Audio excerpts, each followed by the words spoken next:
laughing because I'm thinking we're okay because I've never not really seen us. Like I can sort of see. Can you see us? Yeah, I think we look pretty good. Okay, good. All right. All right then. Okay. All right. Welcome. Hey, I'm Donna. And I'm Nadine. And this is our channel. Teach people how to treat you. We said it together this time. We did. I like it. We did it last One time of us too. usually has like a slight pause. Yay. I know. Because I usually say treat people. No, what is teach? It's teach. Anyway, we're good. We're all good. We're super pumped. So, yeah. So this is our third time doing this. Mm-hmm. Exciting. We're gonna get into the meat of things now. Yeah. So I was telling Nadine earlier today that I think that a great one to start with would be being true to yourself. I think that's I think that's an awesome way to start. That's a great kickstart. Yeah. It's a powerful message. It's it's a super powerful message. What I was trying to say is that it can be described and discussed on so many levels, but really at the end of the day, it's a simple thing. It's just not easy to do. No, you're right. Like we've also mentioned before, I'm not sure if we said this already to all of you, but we have found that in the past we've been chameleons when we're in relationships. Like that would be the first one to talk about. I mean, as you said, it's such a broad spectrum about being yourself at all times. But one thing that I think about is how when I have been in various relationships with a man, not just friendships, but in a romantic relationship, that I have in the past tended to not really be myself. And what do I mean by that?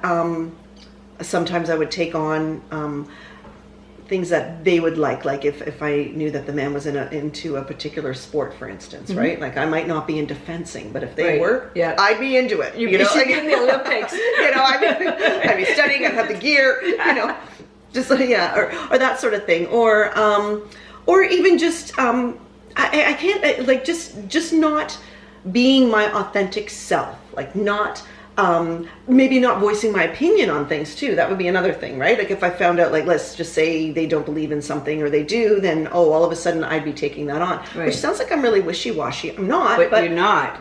But that would sort of happen, and whether it would evolve or whether I would just be really quiet or just wanting to be liked, I'm not sure. But it's taken me a long time to just really be comfortable with who I am, comfortable in my skin and with my thoughts and my feelings and emotions and expressing how I really feel. So how about you? So how would you, I'm just going to ask you, how would you do it differently now in a relationship? So let's say 20 or 25 years ago. Okay. And you're terrified of heights, but your man is an avid rock climber. Mm-hmm.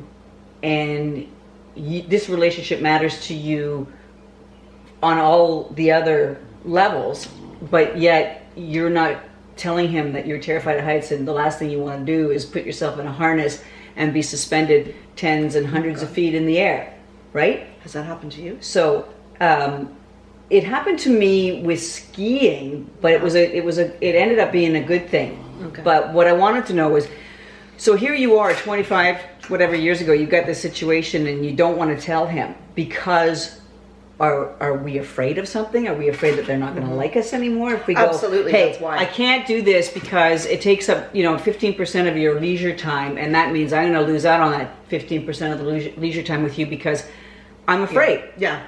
Or he's going to find someone else who will want to do it. He's going to find somebody else who's going to do it. That's right. That's exactly what it is, and you'll be damned if that's going to happen, right? Oh yeah. So and today, like let's teach the younger girls and guys too. Yeah.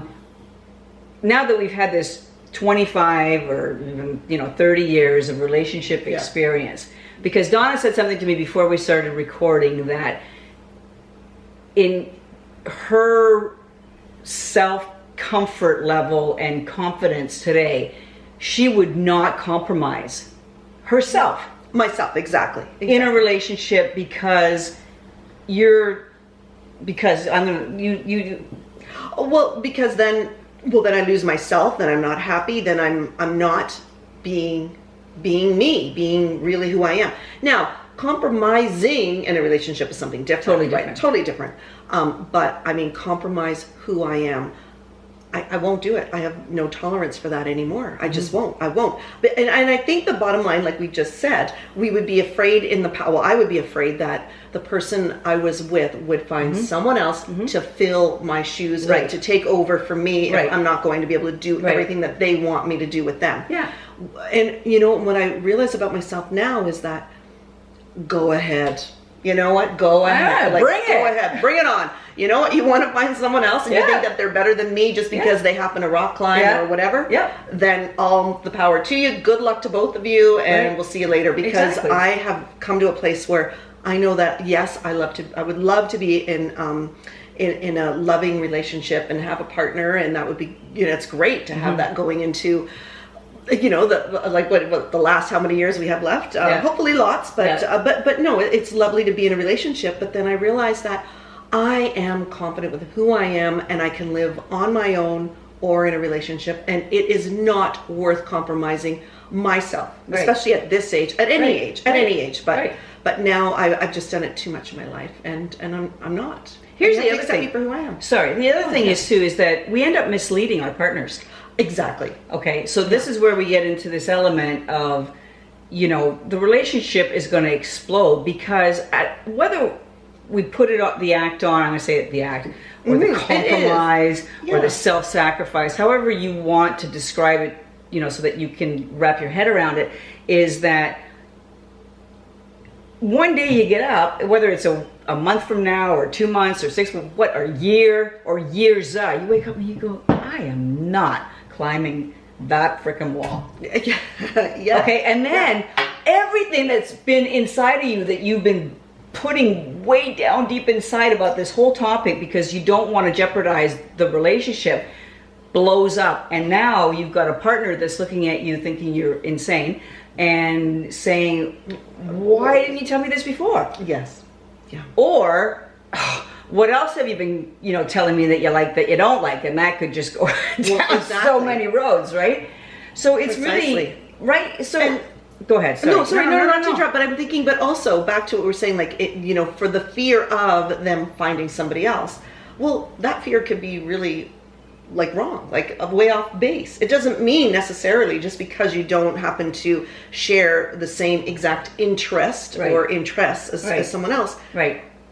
There can still be the love, Yeah. and there can still be the respect and the wanting to be together because of those things that you do share, that you do have in common, that you do love about each other are still there. And you learn that it's okay, you know, that he doesn't have to come to musical theater with me. Right.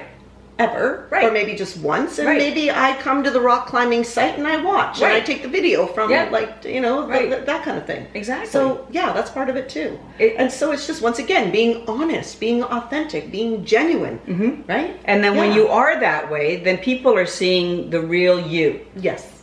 And they can make a decision as to whether or not they want to be your partner or your friend or your business your business colleague, whatever, right? Because, and that, you know, I did the same thing in my relationships. I remember saying, oh yeah, I want to do this. Or, you know, oh, absolutely. Absolutely. I love smoked salmon. Yeah. I hate it. And I was, you know, in a relationship for 10 years where smoked salmon was one of his favorite things to eat. And I would like eat it out. You know, I'd be gagging, or, you know, I'd be like, I was like shoved way back here until my taste buds couldn't take, and I'd run to the bathroom. Oh my God. It's ridiculous. Funny. It's really, it was so stupid and ridiculous. I was literally making myself sick, but I was terrified that if I didn't, you know, engulf myself in this, you know, food, that it's stupid, you know, that it would just debacle the entire relationship. Yeah. It's ridiculous. Yeah. But I see so many people, you know, women and men alike, who compromise, or who let's say you put a small piece of yourself or a big piece of yourself on the shelf. And what we're using here as examples are smaller maybe sometimes things, right? There are other Oh, huge bigger ones. Like, how about aspect. moving to a city? Let's say you're a country person and you want to Yeah. stay out. Yeah. Next thing you know, you're living right in like high density, like urban living Right. that's so not you. And Right. I mean, that can completely destroy you. Yeah. Right. And your relationship. Yeah. Yeah. Especially that. And you knew that at the beginning. You knew that city living was not going to be for you. Like, you'd done it. Yeah. And it didn't matter who you were going to be with. It was going to make you miserable. And in the end, what ends up happening is you make everybody around you miserable. And you've got this dynamic going on that didn't need to be there in the first place. Exactly. No, I agree with you. It reminds me of a book I once sort of read, not all the way through. It's called Marriage Shock. And it addresses how when we get married, like we're not really we don't take a course really on what to expect as women when we get into a marriage. And some of us have been raised in traditional backgrounds with the ideas of what the roles of women are, like how they used to be, let's say back in the 50s compared to today. And anyway, but that was the one thing that the book was addressing, on how a lot of times women will get into a marriage and it is shocking because they lose who they are in it.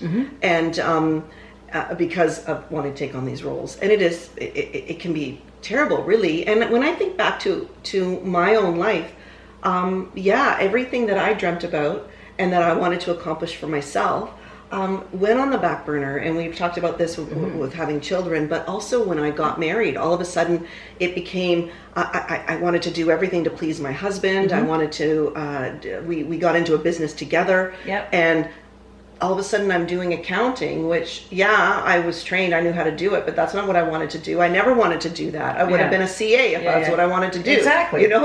And here that's what I was doing. I was doing the books and I was staying up late doing them, but then but all of the creativity that I had within me was just shoved, on the, So that's the other thing too, is that, all of a sudden 10, 20 years can go by, which it did for me.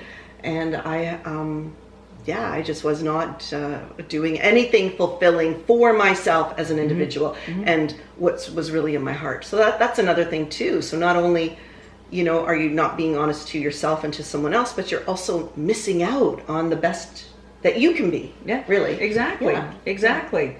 And, if you're okay being the person that gives yourself to your spouse, your partner, because that's who you are and you want to live your life, doing that, like looking after somebody else, and that's your purpose, and you wanted to do that all along, then that's totally fine. What we're talking about is when we go against ourselves. Exactly. And we say, okay, I'm going to do this. One of the, I don't know how many of you out there have watched that movie with Julia Roberts and Richard Gere, The Runaway Bride. Oh, yes. That was me. What are your favorite eggs? Scrambled? Oh, yeah, me too. Next relationship, what are your favorite eggs? Eggs Benedict? Oh, yeah, me too. Yeah. And I watched this movie and I had like this light go on, and I said, that's me, because I build these relationships under false pretenses because I'm being who the man wants me to be the perfect partner, because I don't want him to find somebody else, because I like him. Yeah. Because you like him. Oh, I love him. No, okay.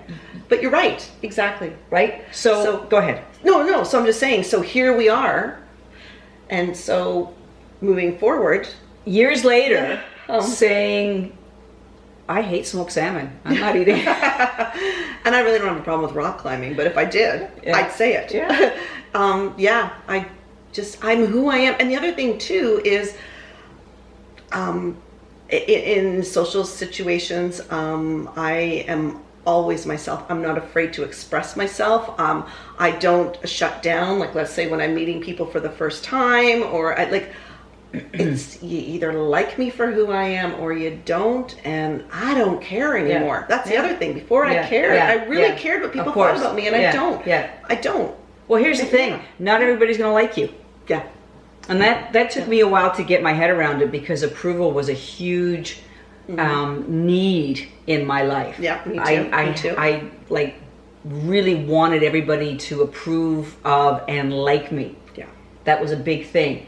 But now, years later, I go, you know what? Not everybody does. No. And that's okay. Yeah. Because you only want the people that truly want to be around with you to be there. And same with you, right? You want to be with those people that you want to spend your time with. So, like, yeah. No, and the thing is too, like sometimes first impressions aren't like, people may see us and think we are someone we're not, you know, and then it's interesting though once they get to know us and then they see that, you know, that we're cool. Yeah.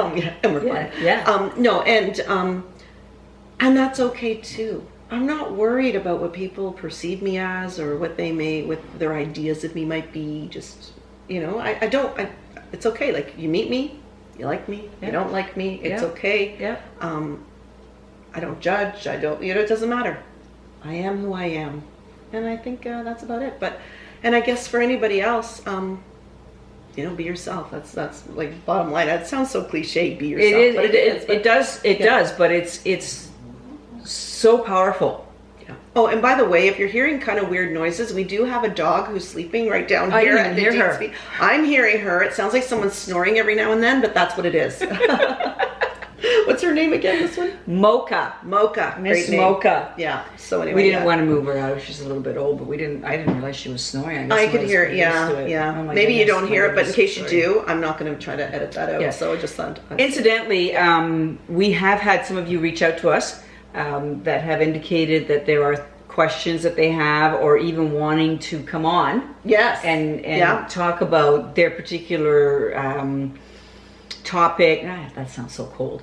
Their own personal story. Yeah. And are looking for some input. So thank you for that. Yes, and we've already responded to you guys. So we want to get a few of them off the road with the two of us doing our little thing and get the momentum going. But we've already got some interest from you people out there. So thank you for that. Yes. And we are going to be more consistent with posting too.